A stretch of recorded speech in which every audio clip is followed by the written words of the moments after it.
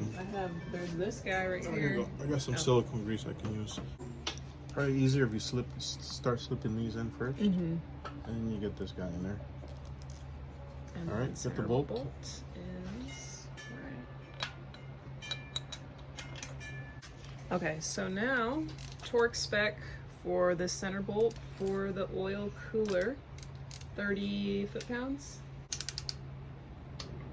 Perfect. And well, oh, and then just take a pair of pliers and We'll put those in there. move those. There you go.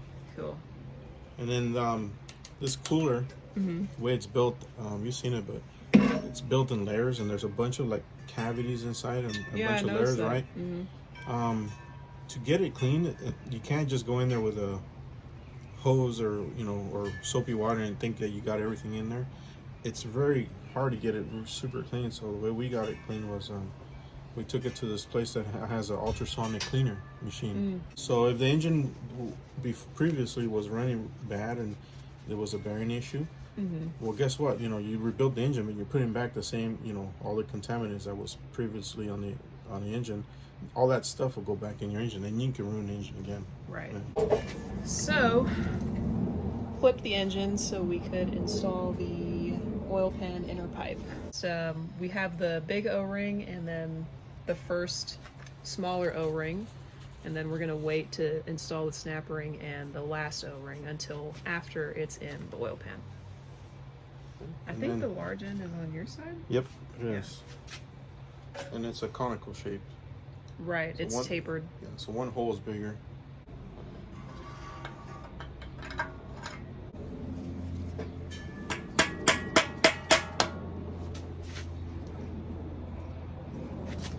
How's it look on that side? Looks good. Did it come out, or does it need more? The snap ring is not there. There we go. There you go. Yep. All right. Snap into place. So, let's turn it around. Perfect. Now, you can install the snap ring and then the O-ring. Now, I think I explained this already, but explain really quick that you want the flat side on the outside, facing outward, so you can take it off easier in the future. Yeah, you see how it's smooth here on this side, and you flip it over, you can feel it. It's a sharp edge. It's usually when they stamp this, there's always a rounded edge and a sharp edge. So basically you want the sharp edge outward. Okay. The reason why is because if it's rounded on the one side, and let's say you install it with the sharp edge in, depending on how your pliers are, sometimes if they're beat up or whatever, when you're trying to remove it, it's hard because it'll want to slip off the corner when you're trying to take it out. Versus if you have the sharp edge on, that edge actually acts like a good way for your tool or your plier to grip on. Right. And it's just a whole lot easier to take off. Trust me, if you put it in the other way and you want to take it off, you may have a hard time sometimes. But rule of thumb, is always good to have the sharp edge pointing outward. Okay. Just so. Good tip. There you go. Perfect. Now Oh, we can put the love other it. O-ring. Beautiful. Look at There that. you go. Perfect. All right.